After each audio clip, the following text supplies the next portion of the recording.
Estimado televidente, sea usted bienvenido a otro de nuestros diálogos jurisprudenciales. Llegamos hasta ahí, hasta su pantalla, gracias a los auspicios de AMX Noticias.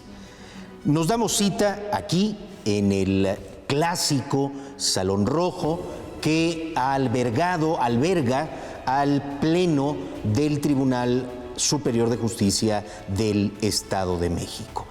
El día de hoy traemos dos grandes invitadas de lujo, invitadas extranjeras, y está con nosotros también un entrañable colega, compañero del Poder Judicial del Estado de México. El tema que nos concita es la transformación digital en los poderes judiciales. Están conmigo la doctora María Pilar Llorens. Ella es investigadora del Centro de Estudios de Tecnología y Sociedad de la Universidad de San Andrés en Buenos Aires, Argentina. Está también con nosotros la maestra Susan Sepúlveda Chacama, jueza de familia en Santiago de Chile. También nos acompaña el día de hoy, engalanando la mesa, por supuesto, el ingeniero Moisés Lima, entrañable amigo, titular del área de tecnología de la información del Poder Judicial del Estado de México. Amable televidente, nos estamos dando cita aquí con dos visitantes de países hermanos latinoamericanos, porque en los momentos en los que se está grabando este programa, se está llevando a cabo el segundo Congreso Internacional, la Administración de Tribunales de Justicia. En el marco de este Congreso, que congrega importantes académicos, investigadores, incluso funcionarios de otros poderes judiciales de América Latina y de países europeos. Diversos temas son preocupación de este Congreso, muy variopinto en cuanto a cuestiones de manejo administrativo, de federalismo judicial. Se ha hablado de manera muy interesante sobre la elección de los jueces, es el tema en boga, pero hoy vamos a hablar de transformación digital. Creo que este es uno de los temas que más ha llamado la atención. Hemos tenido afortunadamente una muy importante retroalimentación de quienes nos hacen el favor de poner atención a nuestros programas sobre aquellos en los que hemos venido hablando de tecnología, inteligencia artificial, etcétera, etcétera, ¿no? Incluso hasta hemos llegado en algunos momentos a hablar de mitos y realidades, ¿no?, sobre inteligencia artificial aplicada a las labores jurisdiccionales. En este contexto, quiero detonar la charla a partir de que, pues por lo pronto tenemos un reto sobre la mesa: la implementación del Código Nacional de Procedimientos Civiles y Familiares, que en su capítulo segundo establece dos términos, dos grandes nociones que necesitamos poner sobre la mesa, tratar de entender todas las aristas con la finalidad precisamente de implementarlo de manera idónea. Estos dos términos son metaverso e inteligencia artificial. Y quisiera yo tomar esto como punto de partida para nuestra reunión, nuestra charla del día de hoy. Quiero pedirle a la maestra Susan Sepúlveda que nos diga qué es el metaverso. Buenas noches. Primero que nada, muy agradecida por la invitación.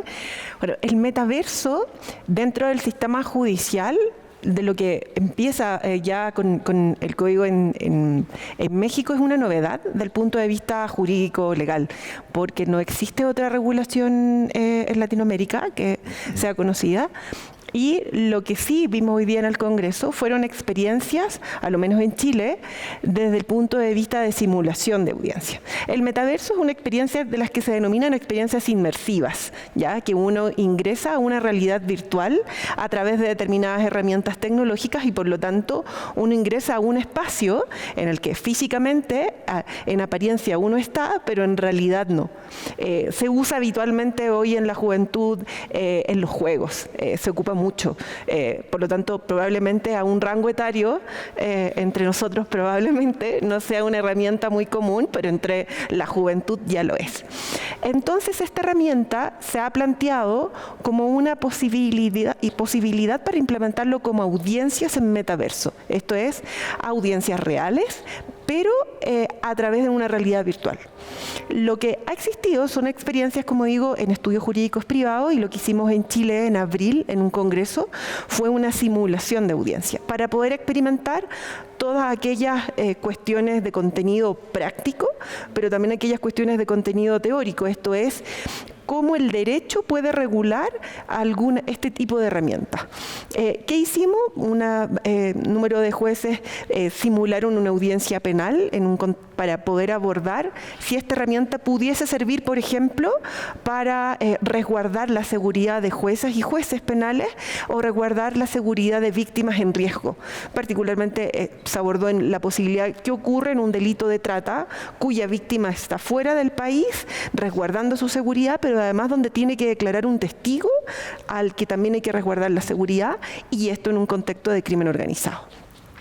Se intentó esa vía, pero hubo que aprender a usar la herramienta, hubo que aprender a usar los cascos, abordar, y luego de esa experiencia pudimos conocer la opinión jurídica, pero también la opinión práctica de quienes experimentaron esa posibilidad. De ahí hubo distintas percepciones. Una desde que sí puede ser una herramienta para resguardar determinados tipos de audiencia, pero no una herramienta que uno tuviese que usar de manera permanente.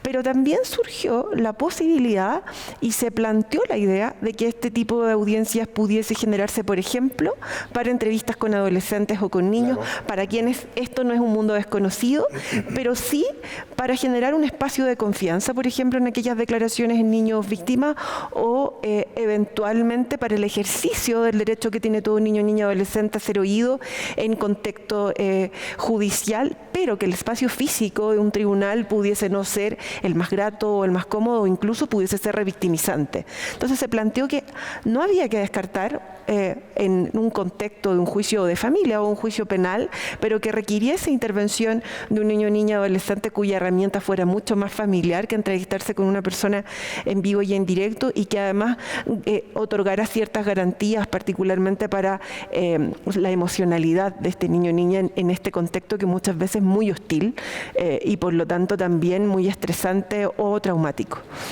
¿Cuáles serían los aspectos que hay que abordar para hablar de metaverso? Me refiero jurídicos, éticos, morales. Uno de los principales conflictos jurídicos que se plantearon en esa experiencia simulada, primero estaba relacionado con la identificación y la identidad de las personas que intervienen. Porque como yo intervengo en un espacio virtual, veo a un avatar. No veo a una persona, ¿ya? Un avatar que es creado generalmente a partir de las características de las personas con una cuenta individual, porque esto hay que crear una cuenta a través del correo electrónico. En este caso nosotros hicimos los avatares a partir de fotografías, claro, pero fotografías que fueron aportadas por las partes. Pudiesen haber sido fotografías antiguas o pudiesen haber aportado una fotografía distinta a ellos, y el avatar se creó a partir de eso. Por lo tanto, una de las primeras discusiones que se planteó como una alerta, si lo pudiésemos llamar así desde el punto de vista jurídico, es cómo generar la garantía de la identidad de quienes participan. Yo creo que es un problema esencial, ¿no? Sí, y ahí hubo distintas alternativas. Uno, que usar medios digitales que ya estén acreditados. En el caso de Chile, nosotros tenemos la clave única, que es un número personal con quienes uno ingresa al registro civil o ingresas a distintas plataformas institucionales. Esa podría ser una alternativa. También otra alternativa era como que determinadas personas respecto a las quienes se cuestionaba la identidad, por ejemplo, tuviesen que declarar en ciertos espacios institucionales con una acreditación previa, por ejemplo, un ministro de fe, antes de ingresar. Y también se planteó el problema de que no solamente estaba relacionado con la identidad de quien ingresaba, sino que también con el principio de inmediación que rige en los juicios orales. Esto es, cuánta garantía otorgaba a la inmediación y también al reconocimiento, por ejemplo, que en ese momento, como era la declaración de un testigo que tenía que identificar a una persona como un imputado del delito de trata, se dijo, bueno, ¿cómo va a identificarse? Aquí lo que tenemos frente al testigo es un avatar. No tenemos a una persona. Y se planteó que también podía identificar la voz o eventualmente algunas características que quedaran registradas y con ese registro eventualmente iba a ser materia de prueba, pero que por sí no podía impedirse que fuera también utilizado como una herramienta. Por lo tanto, dentro del contexto de un juicio penal eran las cuestiones que se plantearon como alertas jurídicas. Es como, sí, el metaverso es una herramienta. Es una herramienta tecnológica que puede ser viable, pero hay que desarrollar o protocolo o normativa interna que garantice que aquellos derechos procesales o garantías procesales que deben tener tanto víctimas como imputados u otros intervinientes en un determinado proceso se puedan optimizar, o sea que se otorguen de manera efectiva esas garantías. Apenas estamos dando entonces estos escarceos, supongo yo, que implica las implementaciones de corte tecnológico mientras se está buscando un marco jurídico que revista estas actividades. Claro. En el caso de Chile no hemos realizado nunca una audiencia en metaverso. Nunca ha habido una gestión. ¿Pero será próxima?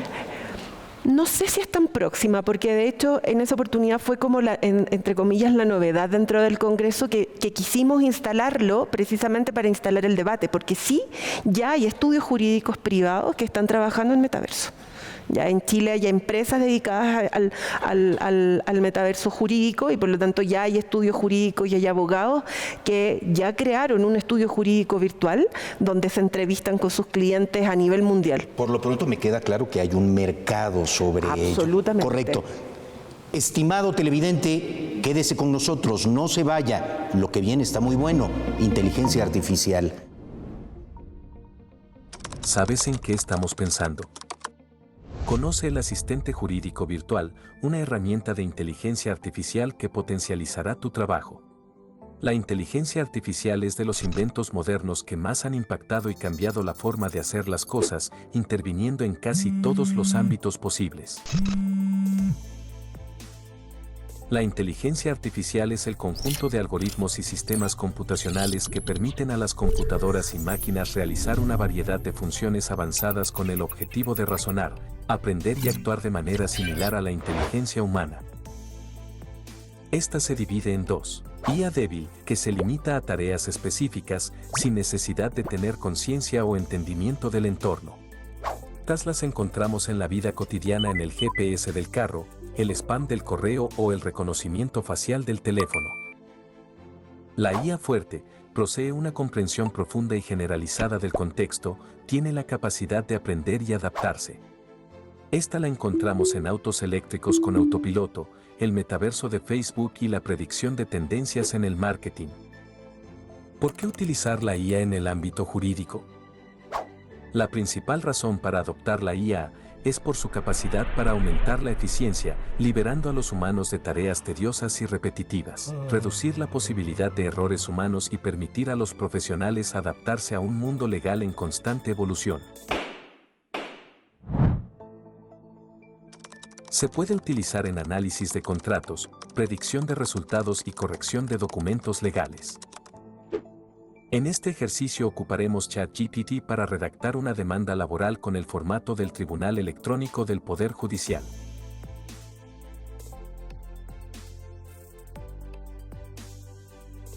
Nos dará una plantilla para completar, se tiene que revisar y verificar.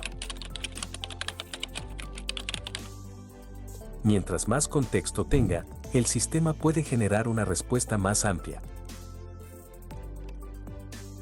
En el siguiente ejercicio, le pediremos que redacte una sentencia de una demanda de divorcio. En la instrucción, colocamos contexto, antecedentes y peticiones, con esto nos podrá dar una respuesta más completa.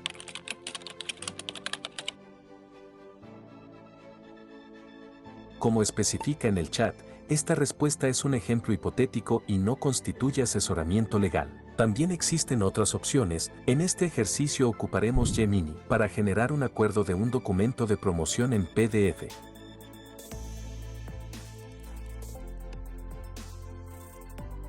Como podemos ver, estas herramientas son extensas y adaptables a nuestras situaciones.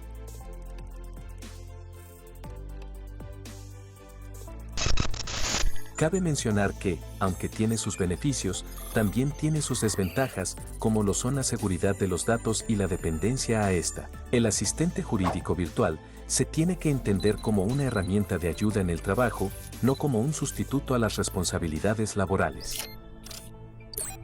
Saber balancear las nuevas tecnologías con el entendimiento humano es clave de la nueva evolución. Aquellos que adopten esta tecnología estarán mejor preparados para enfrentar los desafíos futuros y brindar un servicio legal de alta calidad en una era impulsada por la información y la innovación.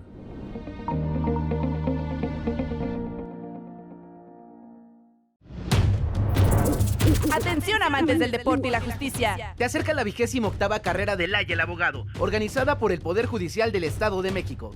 Tienes hasta el 5 de julio para inscribirte y ser parte de esta tradición.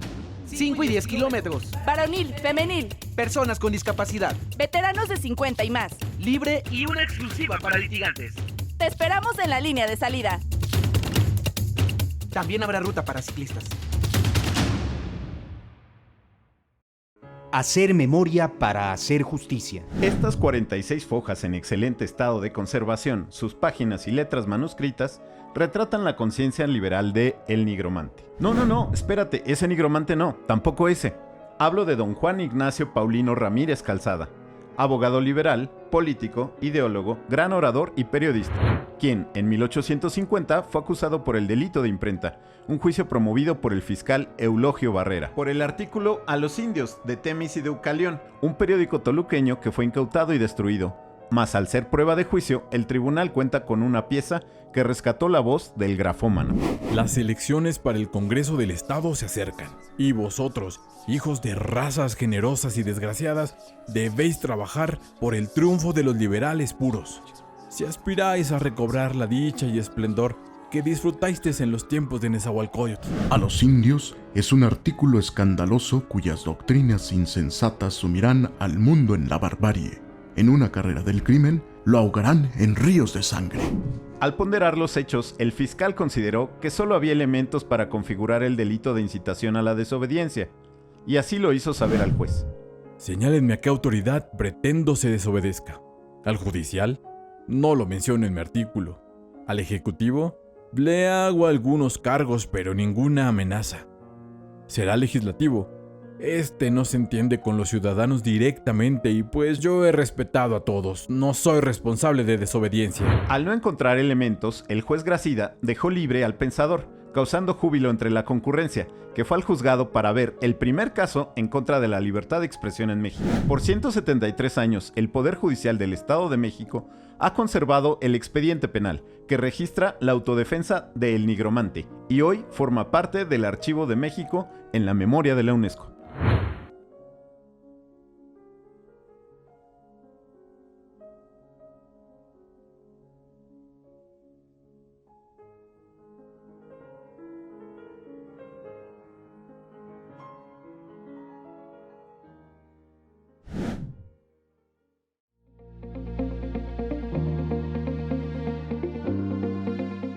Estimado televidente, agradecido con el favor de su atención, nos hemos quedado en el bloque anterior con una serie de inquietudes, de dudas que vale la pena poner sobre la mesa para acercarnos más a usted, a tratar de allanar el camino a la comprensión idónea de estos temas que hoy nos están inquietando. Doctora María Pilar Llorens, ¿qué podría abonar sobre lo que hemos estado escuchando? Bien, primero que nada voy a agradecer la invitación, pero a medida que iba hablando Susan se me ocurrieron muchas preguntas y una de las preguntas que más me llama la atención tiene que ver con la brecha digital. ¿Qué pasa si incorporamos estas tecnologías de manera diaria en la labor de los juzgados? ¿Qué hacemos con las personas que no tienen la capacidad económica de comprar los aparatos que se requieren para participar en estas audiencias? Esa es una de las preguntas que se me ocurren, que tiene que ver con el acceso a la justicia. Justamente estamos tratando de mejorar el acceso a la justicia, y la brecha digital o la brecha económica puede hacer que este acceso a la justicia no sea tal. Otra pregunta que se me ocurre tiene que ver con la seguridad que tienen estas audiencias a nivel cibernético, con cuestiones de ciberseguridad. ¿Quién protege o cómo protegemos la seguridad de estas audiencias para que personas que no están habilitadas a participar en estas audiencias participen? Porque, por ejemplo, uno de los ejemplos que daba Susan, o una de las ideas que surgió para la utilización del metaverso, tiene que ver con la protección de menores que necesitan realizar ciertas entrevistas específicas dentro del marco del Poder Judicial. ¿Cómo protegemos a esos menores si no tenemos la capacidad de protección de estos sistemas? Creo que eso es más la especialidad de Moisés, pero tiene que ver con estas cuestiones de pensar cómo hacemos para mejorar la seguridad en estos aspectos, y que nosotros como miembros del Poder Judicial o como academia tenemos que pensar al momento de incorporar estas herramientas en los procesos judiciales. O sea, hay una serie de aristas que todavía deben pulirse antes de, o bueno, anticipándose a pensar que pudiera tener una función práctica y cotidiana. No sé, ingeniero Moisés Lima. Buenas noches a todos. Sí, efectivamente, hace un momento platicaba con la doctora y con la maestra sobre la ciberseguridad, y comentábamos que hoy en día, pues la ciberseguridad utiliza inteligencia artificial para detener los ciberataques, ¿no? Pero, bueno, el hecho es de que también los hackers, los que se dedican a hacer este código malicioso, también están ocupando inteligencia artificial. Entonces, estamos hablando de una guerra de inteligencia artificial entre hackers e inteligencia artificial para defendernos de esos hackers. Entonces, son temas todavía muy complejos que tienen que ver con la seguridad de la información, las grandes bases de datos que actualmente tienen como nuestro Poder Judicial, y bueno, se irán definiendo, yo creo que en el camino. Aquí una de las ventajas que yo observo es que el Código Nacional, el nuevo Código Nacional de Procedimientos Civiles y Familiares, ya están tomando en cuenta estos conceptos. Es decir, ya no se quedó nada más el código con la firma electrónica, con el expediente electrónico, con el expediente digital, sino que ya está considerando y abriendo la posibilidad a que se puedan desarrollar este tipo de audiencias de forma virtual, de forma, no sé, utilizando avatars, que como decía hace un rato la maestra, tratan de caracterizar a las personas, pero es en un ambiente completamente digital, donde no se ve la expresión de las personas, y que es algo que los jueces hoy en día dicen, bueno, yo me fijo si la persona me ve a los ojos, si la persona me trata de mentir, si la persona tiene alguna gesticulación. Entonces, eso yo considero que es muy importante para los juzgadores, porque con base en ello, pues emiten sus resoluciones, ¿no? Entonces, son varios retos los que todavía se tienen. El código lo contempla. Nosotros como área de... Pero el hecho de que lo contemple el código, sí, se esté anticipando, por ello mismo le da viabilidad o posibilidad de que próximamente podamos tener experiencias de ese sentido, claro. Porque todavía me queda sobre la mesa como segundo cuestionamiento la brecha digital va precisamente a ampliar el margen y va a dejar una mayor cantidad de gente sin la disposición de ello.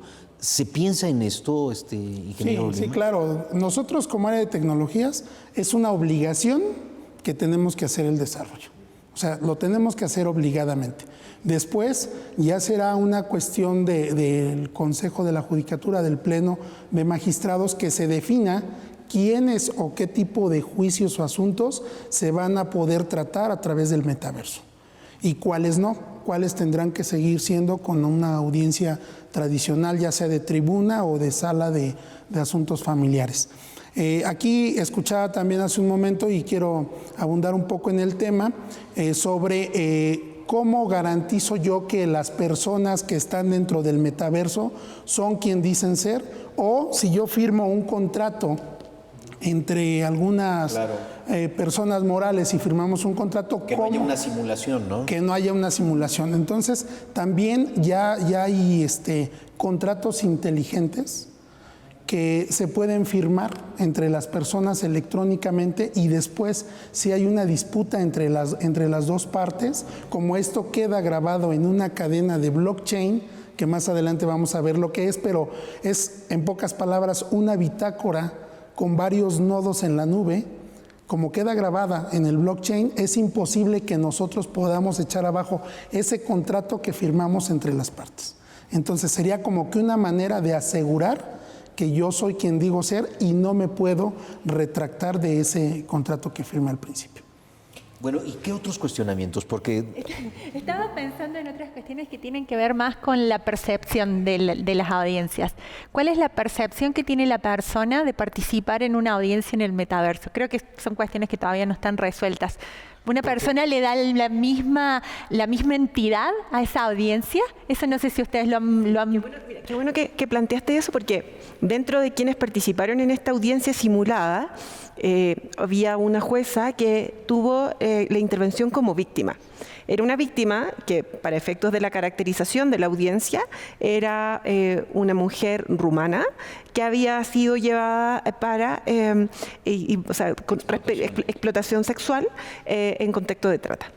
Y ella comentaba que ella trató de involucrarse en el personaje y vivir la experiencia como si fuese víctima. Y en ese contexto dijo que no varió su sensación como víctima. No se sintió menos invadida, no sintió menos temor por el hecho de estar en metaverso. Entonces, por lo tanto, también esa es una percepción que hay que considerar y que por lo tanto hay que, entre comillas, experimentar a lo mejor con simulaciones o con personas expertas en relación a todo lo que implica las condiciones que genera una audiencia, porque a veces las condiciones negativas que puede generar en una persona una audiencia no necesariamente están relacionadas con el espacio físico, sino que con el contexto de audiencia, con la experiencia de tener que encontrarte física o incluso virtualmente con tu agresor, el volver a oírlo, por ejemplo, claro, ya puede ser una condición. Y ella en particular comentó eso que debo reconocer que me llamó la atención, porque asumimos a priori que la víctima iba a estar mejor. Pero ella dijo que, poniéndose en el personaje, que no lo había sentido menos invasivo o menos revictimizante. Entonces yo creo que ahí hay que considerar varios factores. Pueden haber circunstancias en que puede ser favorecedor y otras eventualmente que no, y hay que barajar todas esas alternativas. Pero yo creo que aquí lo valioso, un poco como lo indica Moisés, es que el derecho mexicano se abre a la posibilidad. Por lo tanto, si bien todavía no establece cómo, por lo menos dice, podemos barajar esa alternativa, no la descartemos, y le pone nombre.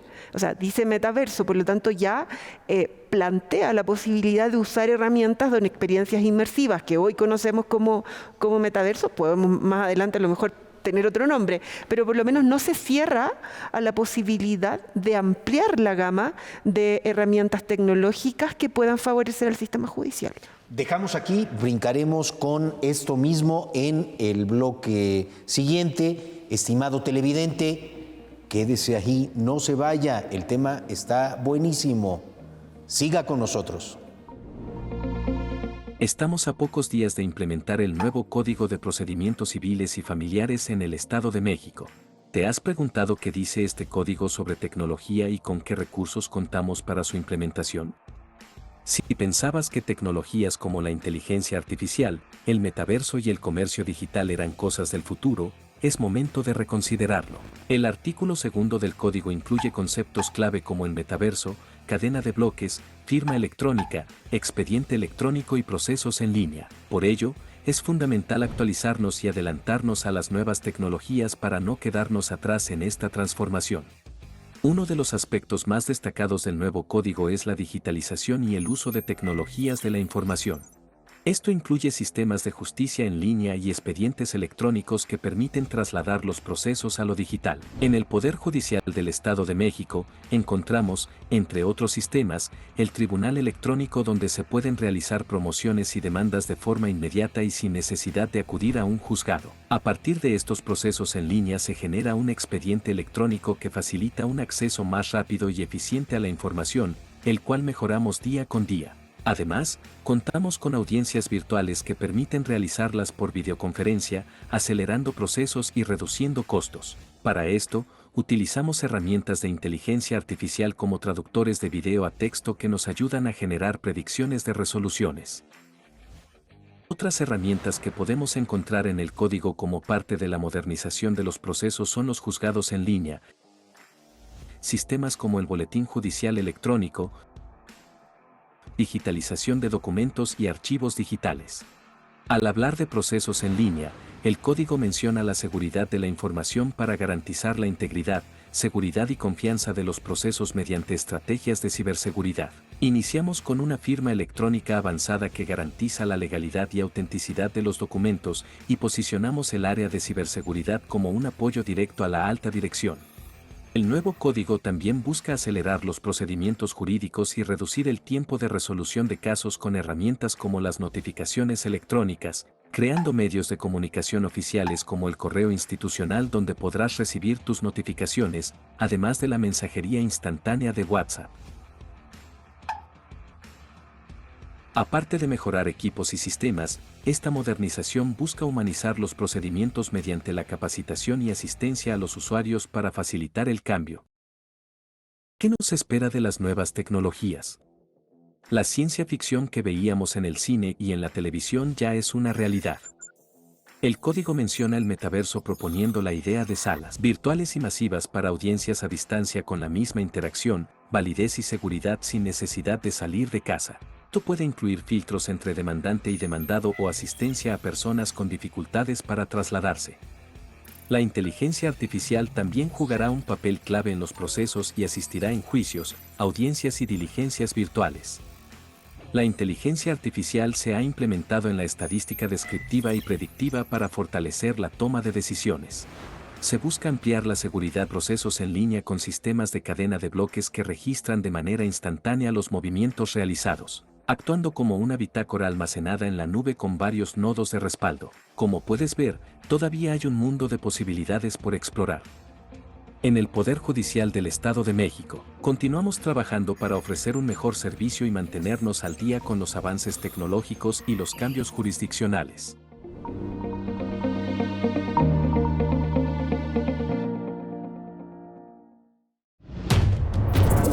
Atención, amantes del deporte y la justicia. Te acerca la 28ª carrera del Laya el Abogado, organizada por el Poder Judicial del Estado de México. Tienes hasta el 5 de julio para inscribirte y ser parte de esta tradición. 5 y 10 kilómetros. Varonil, femenil, Personas con discapacidad. veteranos de 50 y más. Libre y una exclusiva para litigantes. Te esperamos en la línea de salida. También habrá ruta para ciclistas. Hacer memoria para hacer justicia. Águilas imperiales en posición de vuelo, en su cuello laurel, muestra de poder y sabiduría. Ventanales y puertas contorneadas por hojas de roble y bellotas, símbolos de fortaleza, valor y moral. Originalmente, cubiertas por oro de 23.5 quilates. 134 metros cuadrados, muros de adobe con 5 ventanas al norte. Hemiciclo antecedido por 3 escalones y al poniente 4 puertas entableradas. 180 pompones en techo y 3 candiles checos.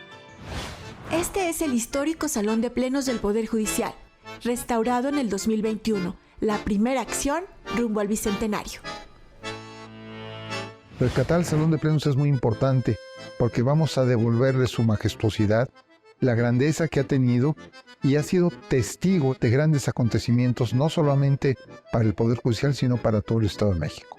Ese salón fue sede de la legislatura.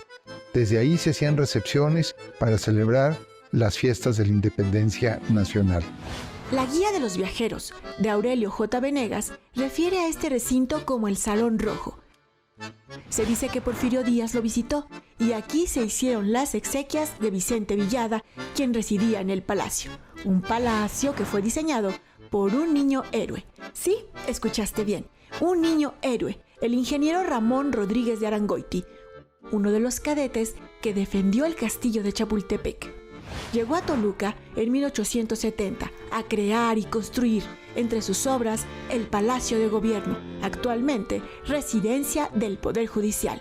Dentro, el Salón de Plenos, donde magistradas y magistrados toman las decisiones y planteamientos en favor de la justicia.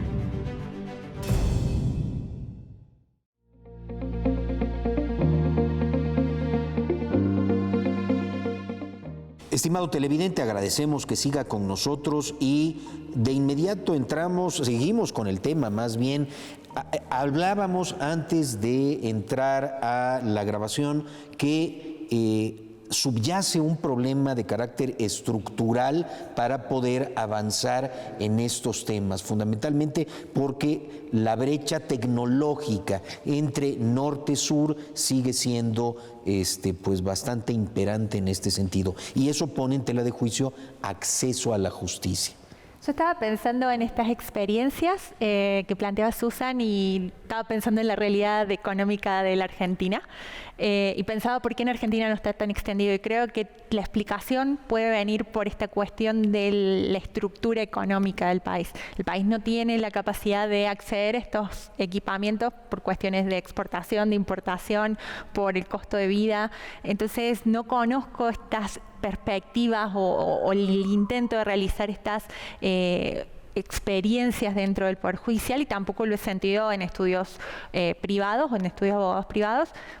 No digo que no existan, sino que las desconozco, pero supongo que la explicación tiene que ver con esta cuestión de los costos. Y creo que esta cuestión de los costos es algo que nosotros tenemos que pensar de nuevo cuando hablamos del acceso a la justicia.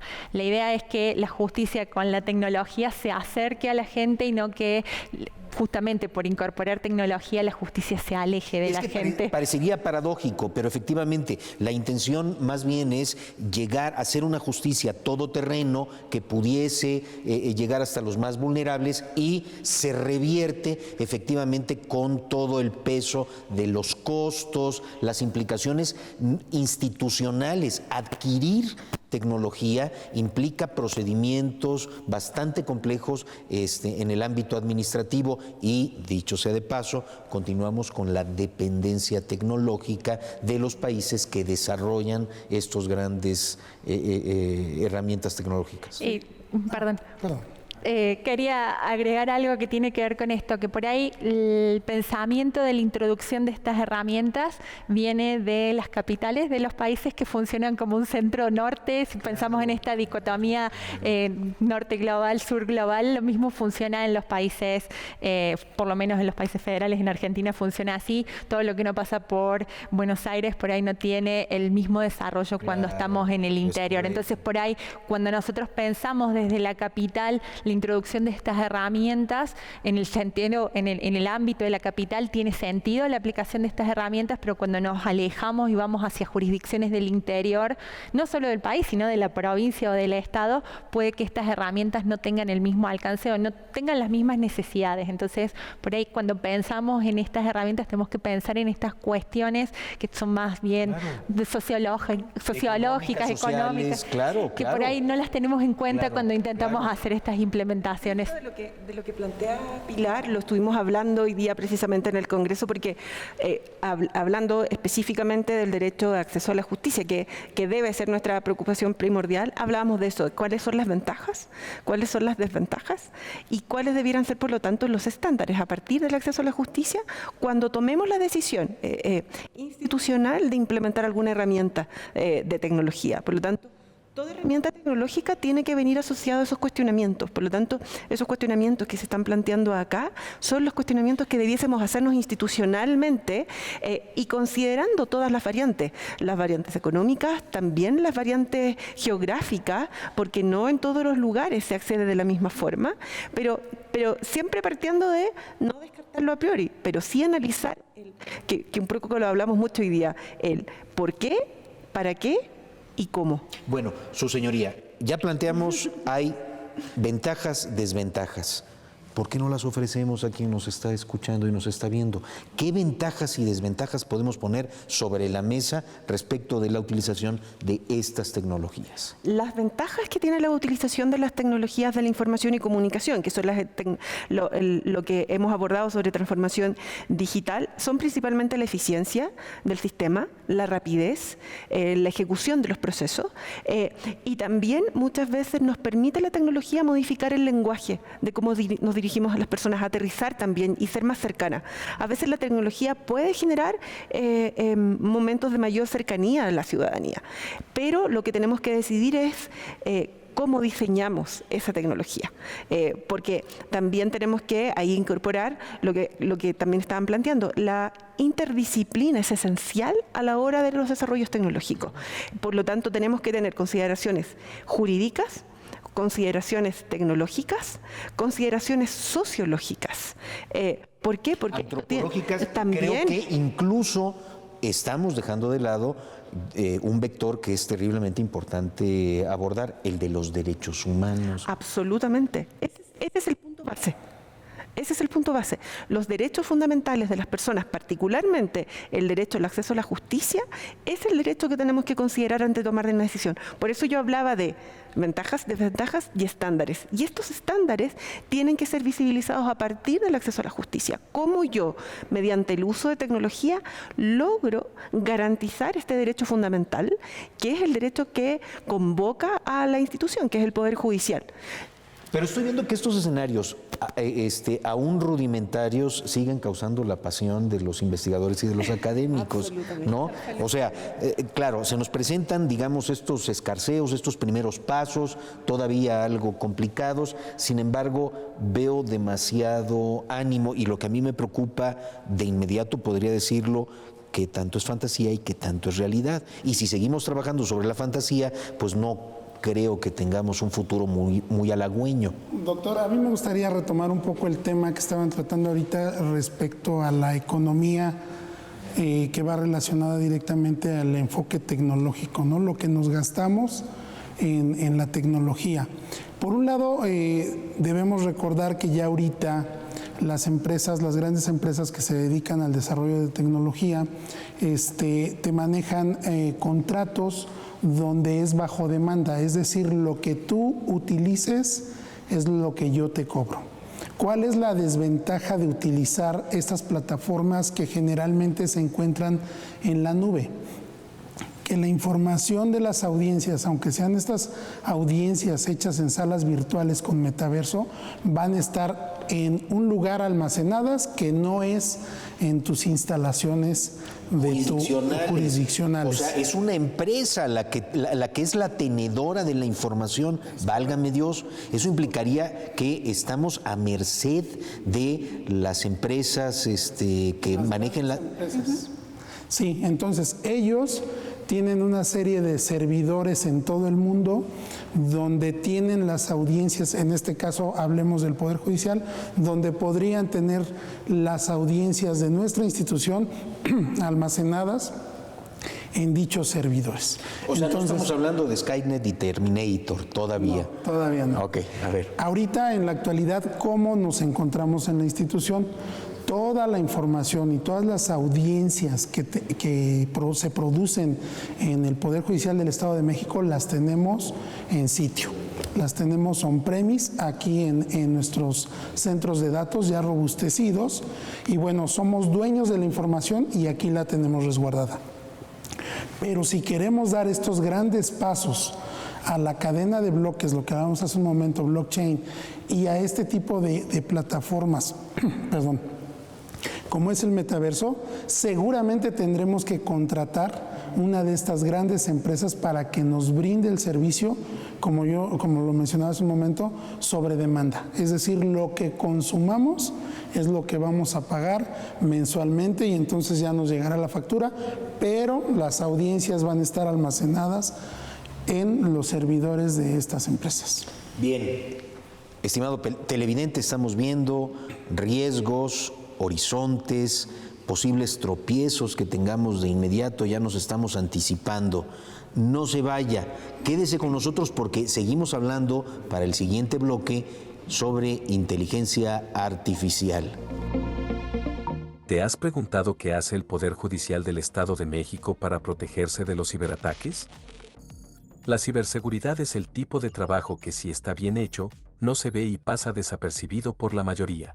En el Poder Judicial del Estado de México, nos interesa prevenir y detectar amenazas antes de que se conviertan en crisis, trabajando en toda la gama que representa la ciberseguridad. Estas son algunas de las estrategias que hacemos para prevenir ciberataques.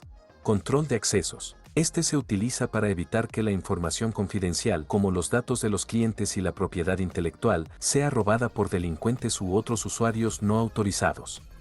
Analizador de eventos. Este es un monitoreo de las incidencias internas, externas, mapa de ataques y eventos de seguridad, todo esto en tiempo real. Anti-spam de correo.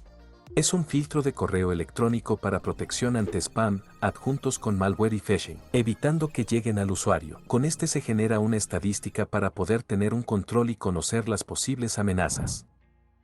Antivirus, este se utiliza para evitar, buscar, detectar y eliminar malware de una computadora. Estos son protección en tiempo real contra ataques maliciosos. Firewall de aplicación. Es un monitoreo de las vulnerabilidades en las páginas web del Poder Judicial del Estado de México. Firewall se ocupa para filtrar salidas y entradas de Internet, permisos a los usuarios y bloqueo de páginas web. También ayuda a balancear el servicio de Internet, no saturar el servidor y tener un respaldo en caso de fallos. Otras campañas que se implementan hacia el colaborador son la doble autenticación en sistemas como la intranet y sistemas jurisdiccionales. Esta funciona como un refuerzo a las contraseñas, necesitando una confirmación externa. Los protocolos que se tienen se enfocan en poner barreras contra las posibles amenazas y reducir las posibilidades de ataques. Campañas de concientización. Estas campañas buscan educar e informar al personal acerca de la ciberseguridad y que conozcan su rol como usuario. Durante el año se trabajaron 3 campañas de concientización, recopilación de credenciales, contraseña segura y seguridad de adjuntos. A su vez, se implementaron los boletines que muestran las amenazas que se están recibiendo, como esta amenaza que se hace pasar por el Poder Judicial para engañar a los usuarios, por lo que hay que estar siempre alerta. Estas solo son algunas de las estrategias que el Poder Judicial del Estado de México ha implementado para mejorar su ciberseguridad. ¿Conocías alguna?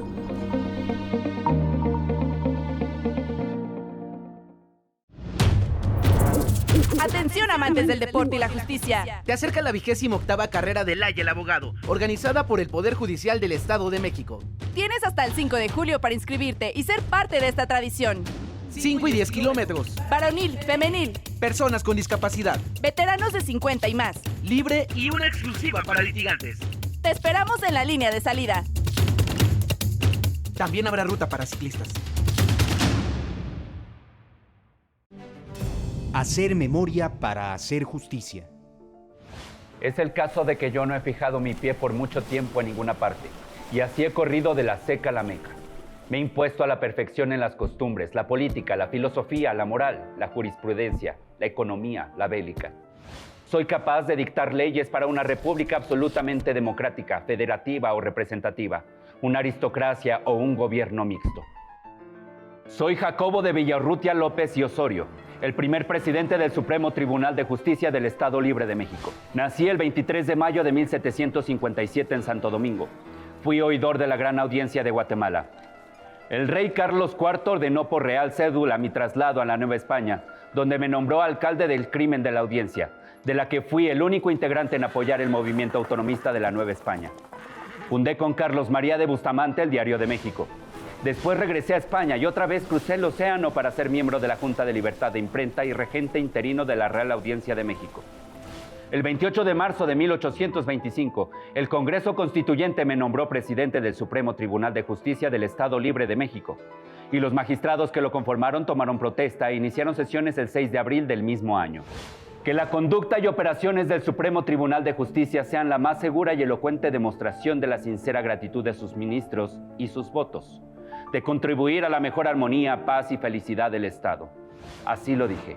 En 1827 dejé el cargo y después fui ministro de la Suprema Corte de Justicia de la Nación. Víctima del cólera morbus, dejé este plano en 1833. Por cierto, aquella pandemia se registró en actas del Poder Judicial del Estado de México.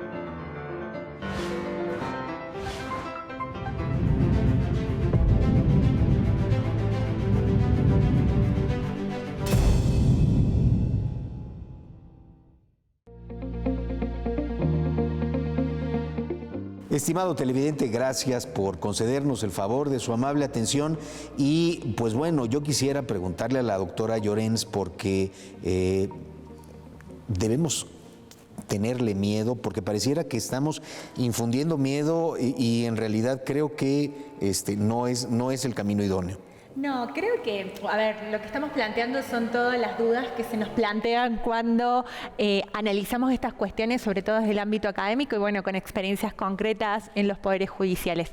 Justamente la tarea de la academia es pensar a futuro cuáles podrían ser estos riesgos. Creo que una de las conclusiones que tenemos que pensar cuando hablamos de las tecnologías es que a las tecnologías no les tenemos que tener miedo. No tenemos que pensar que la inteligencia artificial de un día para el otro se va a sublevar y no la vamos a poder controlar, como se plantea en muchos libros de ciencia ficción y en películas, sino que lo que tenemos que pensar es, justamente volviendo sobre lo que decía Susan, el cómo, el por qué y el para qué usamos estas herramientas. Creo que hay una moda en este momento de usar las herramientas de inteligencia artificial y las instituciones se sienten obligadas a incorporar estas tecnologías solo por el hecho de no quedarse atrás, de decir, oh, todos los poderes judiciales están incorporando inteligencia artificial. Me estoy quedando atrás, la tengo que incorporar. Y la pregunta es, ¿para qué? ¿Por qué? Porque hay herramientas que ya están desarrollando los sistemas o las áreas de tecnología de los poderes judiciales que están ayudando a los jueces a mejorar la eficiencia del proceso de justicia y de alguna manera del derecho de acceso a la justicia. Justamente lo que tenemos que hacer es trabajar con estos equipos técnicos para decir, ¿estas herramientas me sirven? ¿Para qué me sirven? ¿Cuándo me sirven? ¿Dónde me sirven? Y a partir de ahí diseñar las políticas institucionales a los fines de establecer justamente estos cuándo y estos por qué, estos estándares para decirle a nuestros empleados, a los jueces, darles este entramado normativo que les permita tomar decisiones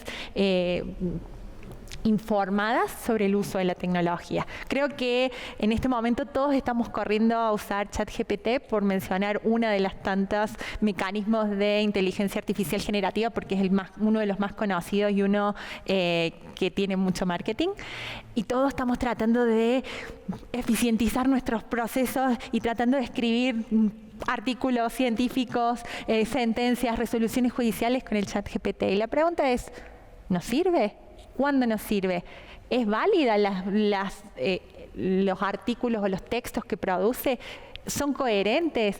¿Son necesarios? ¿Qué datos le estamos entregando a OpenAI cuando usamos las cuentas gratuitas? Porque todo esto tiene que ver con el uso de los datos y tiene que ver con lo que planteaba Moisés sobre dónde vamos a almacenar los datos de las audiencias. ¿Los vamos a almacenar a nivel local o los vamos a almacenar en empresas? Entonces, un poco creo que cuando tomamos la decisión del uso de estas tecnologías, particularmente la inteligencia artificial, tiene que ver con decidir el cómo, informarnos, saber cómo funcionan y una vez teniendo estas herramientas poder tomar una decisión informada sobre la incorporación de estas tecnologías en los procesos. Pero entonces no debe ser nada más a nivel institucional ni de la academia, sino eventualmente la sociedad civil debe involucrarse en alguna cultura, en algunos procesos educativos. Sí, se requiere lo que se denomina alfabetización digital.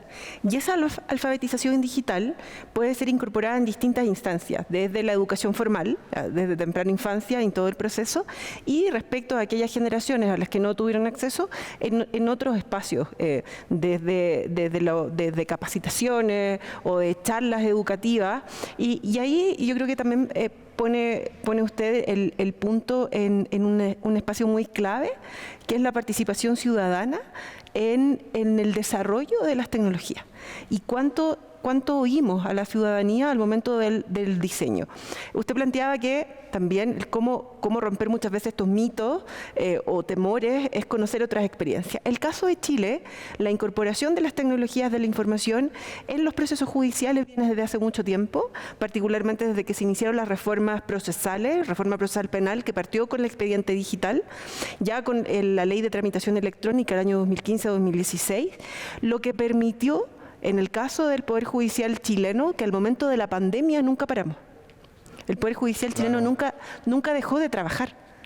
¿Por qué? Porque ya todo funcionaba digitalmente, salvo las audiencias, que a través de las distintas plataformas de audiencia telemática comenzamos a tener audiencia a las 2 semanas, o incluso antes en algunos tribunales, de aquellas audiencias más urgentes que eran las penales, respecto de lugares específicos, por ejemplo, controles de detención, con todos los resguardos que tenía desde el punto de vista sanitario, pero nunca hubo paralización del sistema. ¿Por qué? Porque ya todo estaba incorporado al sistema judicial y ya con la ley de tramitación electrónica del año 2016, todo el mundo interactúa a través del sistema digital. Lo que sí hemos visto algunas brechas, a propósito de la brecha digital, es cómo las personas acceden al sistema, cuán capacitadas están y cuán fácil es de leerlo en cuanto al contenido y a la comprensión. Y ahí es importante que nosotros hagamos una revisión permanente de cómo están funcionando, pero esa revisión permanente incorpore focus group o eventualmente otras formas de entrevistas con el usuario o las usuarias que podamos conocer sus requerimientos y sobre eso también ir avanzando. En estos procesos que hablábamos de la interdisciplina hay que considerar el factor de las entrevistas con usuarios o usuarias, que nos den la retroalimentación y poder mejorar y en eso se puede precaver a propósito de las reformas en México, tomando estas prevenciones antes, incluso mediante el sistema de pilotaje, tribunales pilotos con algunas herramientas y ver cómo funciona en espacios que yo pueda ir estableciendo las mejoras antes de implementarla de manera ya más definitiva y a nivel en todo el país. Entonces ahí es esencial conocer. Para esto hay distintas herramientas que hoy se utilizan que son de diseño legal, que son las de legal design. Entonces, esas herramientas nos pueden permitir el desarrollo de las tecnologías, pero considerando todos estos factores. Hace un momento decía la maestra Susan Sepúlveda que ya prácticamente teníamos nosotros avances antes de la pandemia. ¿Fue el caso del Estado de México, estimado Moisés? Claro, también nosotros en el año 2016 comenzamos con el cero papel, así lo denominamos en la materia penal. Entonces, cuando se viene la pandemia, como bien lo refiere la maestra, lo único que tuvimos que hacer fue agrandar nuestro hardware que teníamos en algunas salas para poder celebrar audiencias virtuales. Pero en sí el sistema como tal, el sistema de gestión judicial penal no se detuvo. La materia laboral ya en 2020, que también ya estábamos en pandemia, nació siendo cero papel, o sea, 100% digital, ya no hay un expediente físico. En estos últimos meses hemos trabajado en el cero papel. En materia familiar también tuvimos nosotros una muy importante atención a justiciables, ¿no? Sí, claro. Sí, durante la pandemia los tribunales no se detuvieron gracias a las bondades ya del sistema de gestión judicial que ya teníamos en aquellos años. Pero en estos últimos años hemos venido mejorando la plataforma, así como Zoom mejoró su plataforma, así como Webex mejoró su plataforma, nosotros también mejoramos la nuestra. Y hace unas cuantas semanas liberamos el cero papel en materia civil y en materia familiar en los juzgados de Ecatepec. Entonces ya no va a haber un expediente físico, ya todo va a ser digital, ya estamos utilizando inteligencia artificial para revisar documentos, estamos ocupando inteligencia artificial para hacer propuestas de resoluciones, para analizar las audiencias, lo que es video lo convertimos a texto y nosotros podemos analizar y sintetizar el contenido de las audiencias. Muy bien, pues bueno, Creo que hemos llegado al final de nuestro programa. El tiempo es un implacable dictador. Se nos quedan muchas cosas sobre la mesa muy dignas de seguir revisando. Ha sido una gran oportunidad. Quiero agradecer a la maestra Susan Sepúlveda, a la doctora María Pilar Llorens y al ingeniero Moisés Lima el haber estado con nosotros en estos diálogos jurisprudenciales. Agradecer también los auspicios de AMX Noticias, a mis compañeros de Comunicación Social, a usted, estimado televidente. Solamente déjeme desearle buenas noches y buena suerte.